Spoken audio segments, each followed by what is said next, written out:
What if I told you that the very weight you carry is not a punishment, but a divine recognition? Proof that heaven handpicked you for something sacred that not everyone could survive? Beloved soul, let me welcome you with this truth. In a world craving love, there exists something even more precious, something far more rare than affection. It is trust.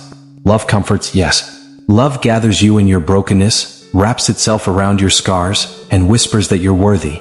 But trust, oh, trust is different. Trust doesn't just accept who you are, it appoints you. It doesn't just heal wounds, it hands you sacred assignments. To be loved by God is beautiful, but to be trusted by God? That's holy. Trust says, I see the fractures, I know the weight you hide behind your smile, and still, I place something eternal in your hands. You see, you haven't merely believed in God. God believed in you. He looked into the hidden corridors of your spirit, the places no spotlight ever touches, and he said, yes, even here I will place my purpose. You weren't chosen because you were flawless. You were chosen because you were faithful in silence. This life, this heavy, complex, often invisible life, you weren't given this path because you were weak.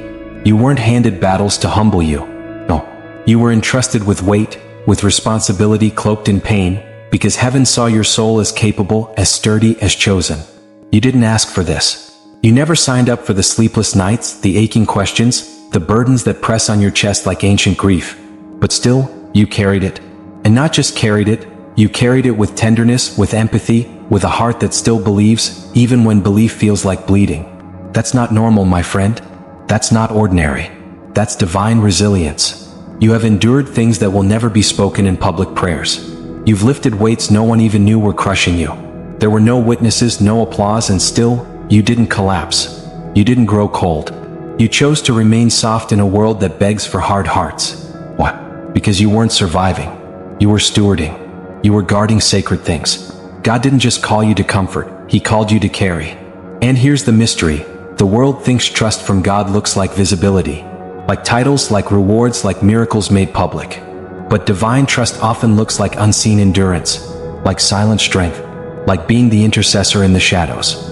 When the room filled with noise, you withdrew, not because you were shy, but because you were listening. You weren't retreating, you were receiving.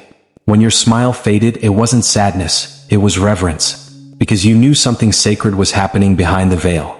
You've walked through seasons where the only voice you heard was His. No confirmation, no signs, just the weight of trust on your spirit, and you still moved forward.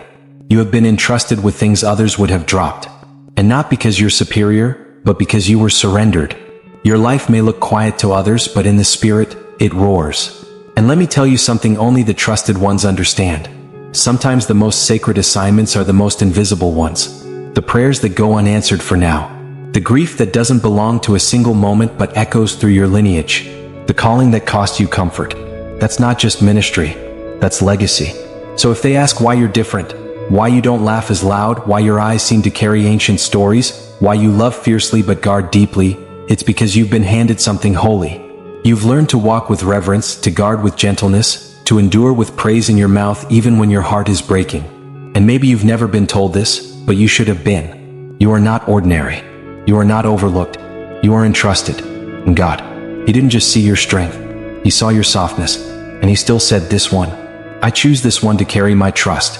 There comes a moment in your walk with Jesus, a sacred, silent turning point, where you make peace with invisibility, where you stop needing to be noticed by people because you've already been seen by the one who matters most.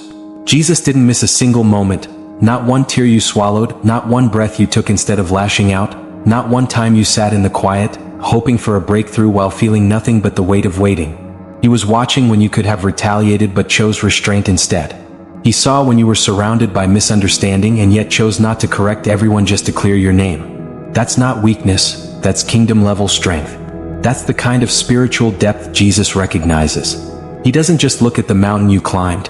He remembers every step you didn't take when it wasn't time. That's what faith in Him really looks like.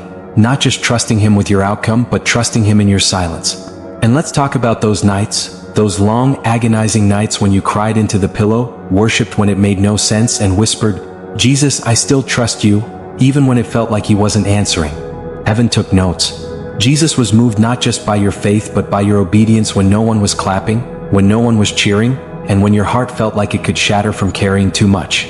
What you've endured wasn't just a burden, it was a divine test of trust. You weren't just called to hold it all together, you were trusted to carry it with grace. And grace doesn't mean pretending it didn't hurt, it means you stayed soft in a hard world.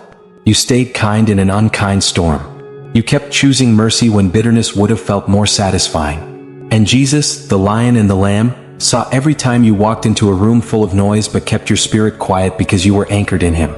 Most people will never understand this kind of walk. They'll see the fruit, but they'll never understand the root system that grew beneath the surface. They'll admire the peace you carry but won't realize it was forged in fire. The calm they think is natural. It was carved into your soul by late-night prayer, by whispered surrender, by learning to breathe when the weight felt unbearable. But Jesus knew. Jesus counted every private act of courage.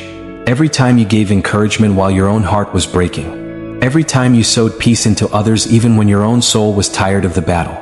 That's the kind of quiet obedience the world doesn't applaud, but heaven crowns. Let me tell you, this next chapter of your life isn't a reward. It's a result. It's what happens when a soul chooses trust over triumph, when a heart remains loyal to Jesus even in the absence of signs and wonders. You weren't just being faithful, you were being formed. And now, without needing to knock, without needing to prove your worth, God is opening doors not because of your performance but because of your posture. You stayed steady when everything shook. You stayed loving when betrayal was easy. You stayed focused on Jesus when distraction called your name. And now, divine placement is unfolding. You don't have to hustle for it. You don't have to network for it. You don't even need to announce it. Heaven is placing you where trust is more valuable than title, where character is louder than charisma, where your very presence will be a holy disruption to the darkness. Jesus is not just recognizing your faith, He's revealing your function. This is more than a moment. This is a mantle. He's not elevating you for applause, He's positioning you for impact. And you need to hear this. What's coming doesn't look like promotion. It looks like purpose finally seen. It's not that you're stepping into something new, it's that the world is finally seeing what heaven always knew about you. You've been trusted with pain, and you handled it without letting it turn into poison. You've been given weight, and you carried it without letting it crush others. You've walked through rooms that drained your spirit, but you left light behind. And Jesus is saying, I saw it all. And now it's time. There's a shift happening, not just around you but through you. You're not just stepping forward, you're stepping up, into spaces that your wounds prepared you for, into rooms that need your healed voice, into assignments that your quiet years qualified you for. And when people look surprised, let them. Because you weren't invited by them, you were sent by Jesus Himself. And that oil you carry? That sacred anointing that came from crushing, from pressing, from losing what you thought you needed, that oil is what the enemy tried to stop. He didn't attack you because you were weak. He attacked because you were carrying power. And now you're no longer just holding it, you're becoming it. You are becoming the message. You are becoming the testimony. You are becoming the breakthrough you prayed for. This isn't about surviving anymore. This is about moving with divine confidence. You're not afraid of shadows because you've learned to walk with the light. You're not afraid of being overlooked because you've been hidden in Jesus. You're not afraid of rejection because heaven has already accepted you. You're not afraid of new rooms because you were sent into them with kingdom authority. So move boldly. Move quietly if you must, but move with fire. Speak with humility, but carry the roar of the Lion of Judah in your soul. Let your kindness be your sword. Let your stillness be your shield. Let the presence of Jesus in you speak louder than titles, louder than platforms, louder than applause. You're not just carrying influence, you're carrying revelation. And you're not just being seen, you're being recognized by the ones who were assigned to receive what you carry. They won't need explanation. They'll sense the Spirit. They'll feel the weight of glory resting on your life. Because this is not a reward. This is your assignment revealed. There comes a sacred moment in your walk with God, a moment not driven by ego, attention, or the applause of men, but born purely out of divine recognition. When heaven leans in and declares with certainty, this soul is ready for something greater. This vessel has been tested and can now be trusted. You didn't ask for this weight. You didn't chase this calling. But you heard the whisper of Jesus, gentle yet unmistakable, and you answered. And now, as you step deeper into your spiritual mantle, you don't do it with pride. You do it with holy reverence. You carry the fire not to be seen, but to illuminate. You walk in love, not to fix people who haven't opened their hearts to receive, but to reflect the love of Christ in a world desperate for authenticity. You speak only when the Holy Spirit moves your lips, and when you do, heaven echoes in your voice. You don't owe anyone an explanation for the depth in your gaze or the trembling in your prayers. The fire in your spirit isn't for entertainment, it's for transformation. And the reason some are unsettled in your presence isn't because you're too much, but because they've grown too comfortable living on the surface of their spirituality while you've been diving into the depths with Jesus, letting Him reshape your soul. You know why you're here. You understand the sacred weight of what you carry. And more importantly, the Lord knows it too. Every moment you've spent alone, every tear you've wept in secret, every time you chose holiness over popularity, heaven took notice. If lately you felt like eyes were on you, like your thoughts were being observed, like your spirit was being quietly measured, you weren't wrong. You've been in a divine room of evaluation, not for rejection but for confirmation. God wasn't testing you to break you. He was proving your consistency, your humility, your private surrender. And now He has found your alignment pure enough to carry a greater measure of public trust. You've passed. Yes, you. Not because you were perfect, but because you were faithful. Not because you knew everything, but because you remained teachable.